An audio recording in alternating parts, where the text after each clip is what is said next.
Previous வீடியோவில் நம்ம வந்து பேப்பர் ஒன் புக் லிஸ்ட் பார்த்துருந்தோம். அதில் நம்ம வந்து கரண்ட் அஃபேர்ஸ் அப்புறம் ஆப்பி ரீசனிங் மட்டும் நெக்ஸ்ட் வீடியோவில் நான் சொல்கிறேன் அப்படின்னு சொல்லியிருந்தேன்.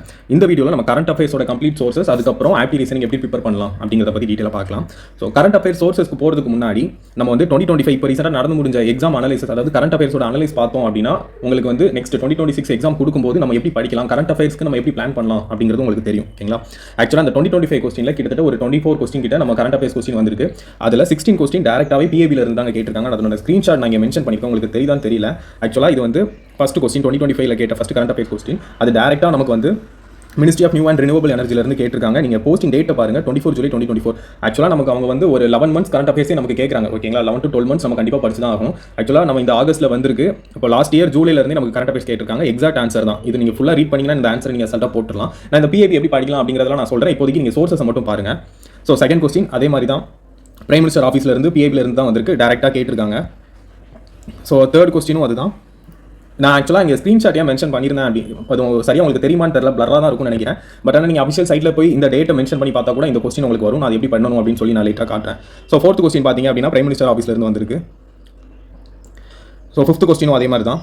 சிக்ஸ்த் கொஸ்டினும் நான் ஸ்க்ரீன்ஷாட் இது சிக்ஸ்த் கொஸ்டின். ஆக்சுவலாக இந்த மினிஸ்ட்ரி ஆஃப் ஃபினான்ஸ் பற்றி நான் சொல்லணும்னு நினச்சேன். இந்த மினிஸ்ட்ரி ஆஃப் ஃபினான்ஸில் பட்ஜெட் ரிலேட்டட் கொஸ்டின் மட்டும் நமக்கு கிட்டத்தட்ட ஒரு 4 கொஸ்டின் கேட்டிருக்காங்க. சரிங்களா? மினிஸ்ட்ரி ஆஃப் ஃபினான்ஸ்ல இருந்து பட்ஜெட் ரிலேட்டடாக மட்டும் 4 கொஸ்டின் வந்திருக்கு.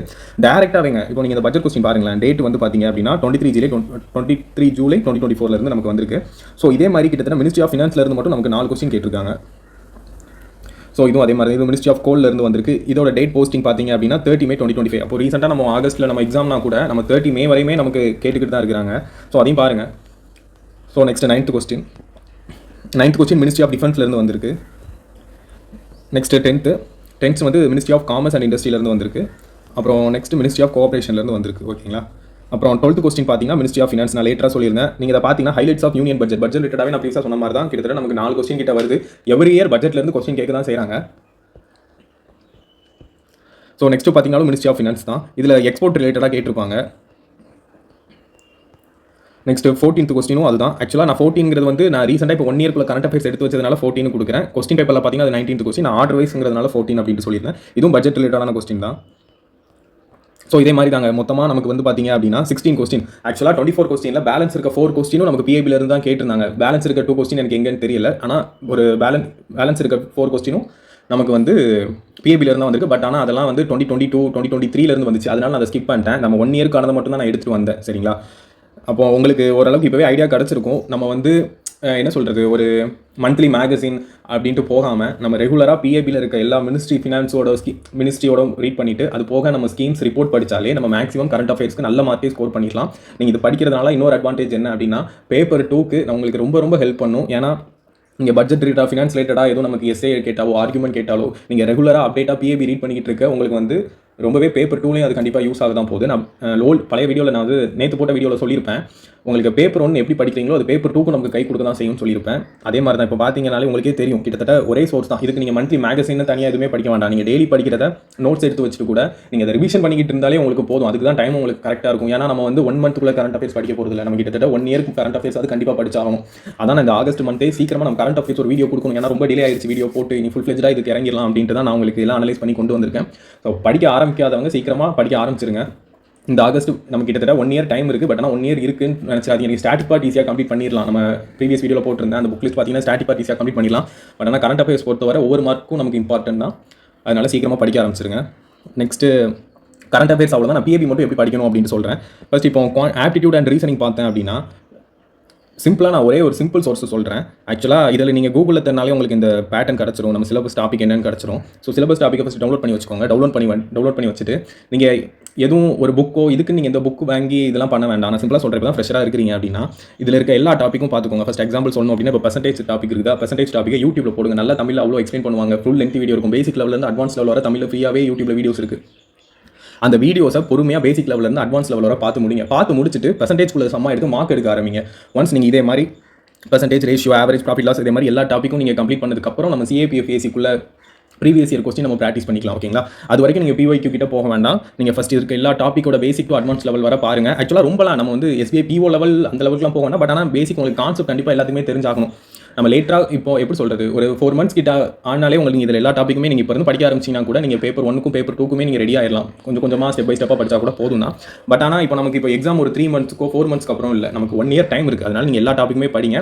ஒரு ஜனவரி மந்த் ஆனதுக்கப்புறம் நான் வந்து உங்களுக்கு இம்பார்ட்டண்ட்டாக நீங்கள் இது எதில் படிக்கணும், குவான்ட்ஸில் எப்படி படிக்கணும், ரீசனிங் எதெல்லாம் இம்பார்ட்டன்ட் டாபிக் அப்படின்னு நான் கொடுக்குறேன். இப்போ நீங்கள் இம்பார்ட்டன்ட் டாபிக் தேடி போக வேண்டாம். நான் சொன்ன மாதிரி யூடியூப் போங்க.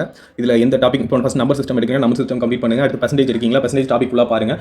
ஒன்ஸ் நீங்கள் பார்த்து முடிச்சுட்டு மார்க் எடுத்துலாம் முடிச்சதுக்கப்புறம் அதுக்கப்புறம் நீங்கள் ஆவரேஜ் டாபிக் போனால் கூட நீங்கள் பர்சன்டேஜ் டாப்பிக்கோட சம்ஸ் நீங்கள் டெய்லி அட்லீஸ்ட் 1 or 2 சம்ஸ் ஆகுது நீங்கள் டெய்லி ப்ராக்டிஸ் டச்லேயே இருக்கணும். ஓகேங்களா? இல்லைனா நீங்கள் லாஸ்ட் போகும்போது பர்சன்டேஜ் டாபிக் கண்டிப்பாக மறந்துடும், திரும்பி ஃபஸ்ட் இருந்து படிக்கிற மாதிரி தான் இருக்கும். இது எல்லாருக்கும் நடக்கும். அதனால தான் நான் சொல்கிறேன், ஒன்ஸ் நீங்கள் பர்சன்டேஜ் டாபிக் கம்ப்ளீட் பண்ணிட்டு ரேஷியோ ப்ரொபோஷன் போனால் கூட பர்சன்டேஜ்லேருந்து நீங்கள் டெய்லி 1 or 2 சம்ஸ் டெய்லி ப்ராக்டிஸாக இருக்கணும். அப்போ தான் உங்களுக்கு மேக்ஸ்க்கு நல்லாவே ஸ்கோர் பண்ணலாம். மேக்ஸ் ரீசனில் கிட்டத்தட்ட நமக்கு ஒரு ஆவரேஜாக 15 கொஸ்டின் வருஷம் கேட்டுட்டு இருக்காங்க. அதனால டெய்லி ப்ராக்டிஸ் வச்சுக்கோங்க. ஓகேங்களா? ரீசனிங்கும் அதே தான். நான் சொன்ன மாதிரி தான், ரீசனிங் டாப்பிக்லாம் நீங்கள் ஒரு 30 daysலேயே எல்லா டாப்பிக்கும் கம்ப்ளீட் பண்ணிடலாம். நீங்கள் அதுக்கடுத்து மார்க் எடுக்கிற வேலை தான். அதனால ஈஸியாக தான் இருக்கும் நீங்கள் reasoning and maths. So daily practice மட்டும் வச்சுக்கோங்க. ஓகேங்களா? இப்போ பிஐபியோட இம்பார்ட்டன்ஸ் நீங்கள் பார்த்துருப்பீங்க. அது எப்படி படிக்கலாம் அப்படிங்கிறது நான் உங்களுக்கு ஒரு சின்ன எக்ஸாம்பிள் மூலியமாக சொல்கிறேன். ஃபஸ்ட் கூகுளில் பிஐபின்னு சர்ச் பண்ணிக்கோங்க. இதில் ஃபஸ்ட் வெப்சைட் இருக்குல்ல, அதுக்குள்ளே போய்க்கோங்க. சில பார்த்தீங்கன்னா இன்டர்ஃபேஸ் இப்படி தான் இருக்கும். இதில் இந்த செகண்ட் ஆப்ஷன் பார்த்தீங்கன்னா ப்ரெஸ் ரிலீஸ்ன்னு இருக்குதா, இதில் ஆல் ரிலீஸ் அப்படின்ட்டு போய்க்கோங்க. ஸோ இதில் பார்த்தீங்கன்னா எல்லா மினிஸ்ட்ரிஸுமே இருக்கும். இப்போ பார்த்தீங்கன்னா இதில் கிட்டத்தட்ட எல்லா மினிஸ்ட்ரிஸும் இருக்கும். உங்களுக்கு எந்தெந்த டேட்டில் எந்தெந்த மினிஸ்ட்ரிஸ் வேணுமோ நீங்கள் அப்படி கூட சர்ச் பண்ணிக்கலாம். ஃபார் எக்ஸாம்பிள் இப்போ நீங்கள் பார்த்தீங்க அப்படின்னா இப்போ நான் மினிஸ்ட்ரி ஆஃப் ஸ்டீல் கொடுக்குறேன். ஸோ வந்து இதில் ஆல் கொடுத்தீங்க அப்படின்னா இப்போ ஆகஸ்ட்டில் இருக்க மினிஸ்ட்ரி ஆஃப் ஸ்டீலில் இருக்க எல்லா நியூஸுமே நமக்கு இங்கே டிஸ்பிளே ஆகிடும். ஓகேங்களா? நான் சும்மா இதில் இப்போதைக்கு ஆல் மினிஸ்ட்ரிஸ்ன்னு மட்டும் கொடுத்துருக்கேன். ஸோ அதே மாதிரி டேட்டும் வந்து இன்னைக்குள்ள டேட்டே நான் கொடுத்துருந்தேன். ஸோ பார்த்தீங்கன்னா இப்போ வரைக்கும் 24 ப்ரெஸ் ரிலீஸ் நமக்கு ரிலீஸ் ஆயிருக்கு. ஓகேங்களா? அது போக நமக்கு நிறைய ரிலீஸ் ஆகும். பட் ஆனால் இப்போ வரைக்கும் நமக்கு 24 ப்ரெஸ் ரிலீஸ் ஆயிருக்குது. நீங்கள் ப்ரீவியஸாக உங்கள்கிட்ட நான் வந்து அதிலே எக்ஸ்பிளைன் பண்ணி தான் பிரைம் மினிஸ்டர் ஆஃபீஸ்லேருந்து ஒரு கொஸ்டின் கேட்டிருந்தாங்க அப்படின்னா சொல்லியிருந்தேன். அடுத்த மினிஸ்ட்ரி ஆஃப் டிஃபென்ஸ்லேருந்து கண்டிப்பாக வரும். ஃபார் எக்ஸாம்பிள் நான் இப்போ மினிஸ்ட்ரி ஆஃப் டிஃபென்ஸுக்கு நான் இப்போ இந்த நியூஸை கிளிக் பண்ணுறேன். ஸோ நீங்கள் இதை பாருங்கள். ஸோ இதை வந்து நம்ம இந்த கொடுத்துருக்காங்க. இதை தான் நீங்கள் உங்களுக்கு அஃபேர்ஸ் க்ளவுடாக இருக்கட்டும் எல்லாருமே அவங்க இதை பேஸ் பண்ணி தான் கொடுப்பாங்க. எல்லா நியூஸ் இதில் இருந்தால் எடுத்து இப்போ மினிஸ்ட்ரி ஆஃப் டிஃபென்ஸ் ரிலேட்டட் நியூஸும் கூட கொடுக்கலாம். ஸோ இதை பாருங்கள், இதான் நியூஸ். இப்போ நீங்கள் உங்களுக்கு பார்த்தோன்னே இது எப்படின்னா நான் டெய்லி படிக்கிறது அப்படிங்கிற மாதிரி கண்டிப்பாக உங்களுக்கு டவுட் வரும். ஸோ இந்த நியூஸை பார்த்துக்கோங்க. இப்போ நான் உங்களுக்கு இந்த நியூஸை நான் வந்து இதை எவ்வளோ ஈஸியாக மேக் பண்ண முடியுமோ அவ்வளோ ஈஸியாக நான் மேக் பண்ணியிருக்கேன். அதோட நான் உங்களுக்கு ஒரு சின்ன சாம்பிள் மட்டும் காட்டுறேன், அதை பாருங்கள். ஸோ நான் உங்களுக்கு காமிச்ச அதே நியூஸ் தான் இது. நான் சும்மா உங்களுக்கு எப்படி படிக்கணும் அப்படிங்கிறதுக்காண்டி நான் சும்மா சாம்பிள் மட்டும் இப்போ நான் மேக் பண்ணது இது. ஸோ பார்த்தீங்கன்னா ஃபஸ்ட் அந்த நியூஸில் என்ன கொடுத்துருக்காங்களோ நான் அதை தான் தனி பாயிண்ட்டாக நான் மேக் பண்ணியிருக்கேன். இப்படி மேக் பண்ணி படித்தா என்ன அட்வான்டேஜ் அப்படின்னா, சப்போஸ் உங்களுக்கு ஒரு உமன் எம்பவர்மெண்ட் பற்றி கேட்டாங்கன்னா, இப்போ அந்த நியூஸை வாசிச்சதுனால எனக்கு தெரியும் உமன் மிலிட்ரி ஆஃபீஸரை எஃபெக்டிவாக பார்ட்டிசிபேட் பண்ணுறதுக்காண்டி அவங்க ஒரு இனிஷியேட்டிவ் பண்ணுறதுக்காங்க இது. ஸோ இதை நான் படிச்சதுனால எனக்கு தெரியும். இப்போ நீங்கள் ஒன்ஸ் அதை இப்போ நீங்கள் செல்ஃபாக படித்தா கூட நீங்கள் இதே மாதிரி அப்ஜெக்டிவ் என்ன, யாரெல்லாம் பார்ட்டிசிபேட் பண்ணியிருக்கா, இதில் கூட உங்களுக்கு மேபி இந்த கொஸ்டின் கூட நம்ம 2026 கேட்கலாம். எந்த கண்ட்ரிலாம் பார்ட்டிசிபேட் பண்ணியிருக்கு அப்படிங்கிறது கூட ஒரு கொஸ்டினாக கேட்கலாம். ஸோ இந்தியாவோட அதில் ரோல் என்ன, அதோட கீ ஸ்டேட்மெண்ட் என்ன சொல்ல வராங்க, ஸ்பெஷலாக என்ன ரிலீஸ் பண்ணியிருக்காங்க, அதோட ஸ்டாட்டிக் லிங்க். இப்போ எக்ஸாம்பிளுக்கு பார்த்தீங்கன்னா UN piece keeping head quarters வந்து நமக்கு நியூயார்க்கில் இருக்குது அப்படிங்கிற மாதிரி. ஸோ இதே மாதிரி நீங்கள் எல்லாத்துக்கும் தனித்தனியாக எடுத்து படிக்கிறதுனால சப்போஸ் ஒரு எஸ்ஐ கேட்டால் கூட இதில் இருக்க ஒரு பாயிண்ட்டை யூஸ் பண்ணி உங்களால் ப்ரெசென்ட் பண்ண முடியும். இதோட எப்படி படிக்கணும் ஆக்சுவலாக இது வந்து வேணால் நான் வந்து டிஸ்கிரிப்ஷனில் நம்பர் கொடுத்துருக்கேன், அதில் நீங்கள் மெசேஜ் பண்ணுங்கள். நான் இதை டேரெக்டாக உங்களுக்கு இந்த பிடிஎஃப் வேணால் அனுப்புகிறேன். அந்த கொஸ்டினும் எடுத்துக்கோங்க. ஆக்சுவலாக இப்போ பிஐபியில் பார்த்தோம்ல அந்த கொஸ்டினை எடுத்துக்கோங்க, இதையும் வாசிங்க. ஸோ அப்போ உங்களுக்கு ஒரு சின்ன அண்டர்ஸ்டாண்ட் கிடைக்கும். நம்ம இதே மாதிரி படிக்கலாம் அப்படிங்கிறதுல ஒரு ஐடியா கிடைக்கும். ஓகேங்களா? இந்த நியூஸ்க்கு நான் சும்மா ஒரு எக்ஸாம்பிள் தான் நான் கொடுத்துருக்கேன். இதே மாதிரி தான் நம்ம எல்லா நியூஸும் படிக்கிற மாதிரி இருக்கும். அதாவது எல்லா மினிஸ்ட்ரிஸும் வேணால் நான் வந்து ஒரு செலக்டிவ் மினிஸ்ட்ரி என்னென்ன மினிஸ்ட்ரிலாம் வரும் அப்படின்ட்டு நான் பிஐபின்னு தனியாக நம்ம ஸ்பெசிஃபிக்காக ஃபோக்கஸ் பண்ணி பார்ப்போம். அப்போ உங்களுக்கு நம்ம என்னென்ன மினிஸ்ட்ரிலாம் படிக்கணும் அப்படிங்கிறத நான் உங்களுக்கு டீட்டெயிலாக சொல்கிறேன். ஓகேங்க, இந்த வீடியோ அவ்வளோதான். உங்களுக்கு எதுவும் டவுட் அப்படின்னா நீங்கள் வந்து கமெண்ட்டில் லீவ் பண்ணுங்கள். அப்படின்னா டிஸ்கிரிப்ஷனில் நம்பர் கொடுத்துருக்கேன். உங்களுக்கு இந்த பிடிஎஃப் வேணும் அப்படின்னா நீங்கள் மெசேஜ் பண்ணுங்கள். நான் உங்களுக்கு அந்த சாம்பிள் பிடிஎஃப் அந்த மினிஸ்ட்ரி ஆஃப் டிஃபென்ஸ் பண்ணியிருந்தால அந்த பிடிஎஃப் உங்களுக்கு அனுப்பி வைக்கிறேன். ஒன்ஸ் கோ த்ரூ பண்ணி பாருங்கள். உங்களுக்கு படிக்க ஈஸியாக இருக்குதா புரியுதாங்கிறத பாருங்கள். கண்டிப்பாக நம்ம பிஐபி இம்பார்ட்டன்ட் மினிஸ்ட்ரிஸ் எல்லாம் படிச்சு தாங்க ஆகணும். நமக்கு பேப்பர் 1க்கும் இம்பார்ட்டன்ட் தான், பேப்பர் 2க்கும் இம்பார்ட்டன்ட் தான். மேபி ஃபியூச்சரில் நம்ம இதுக்குன்னு ஒரு சொல்யூஷன் கொண்டு வரலாம். ஆனால் இப்போதைக்கு நீங்கள் ஃபஸ்ட்டு பார்த்து ரீட் பண்ணி பாருங்கள் எப்படி இருக்குது அப்படின்ட்டு. ஓகேங்க, பாய். நம்ம நெக்ஸ்ட் வீடியோவில் பார்க்கலாம்.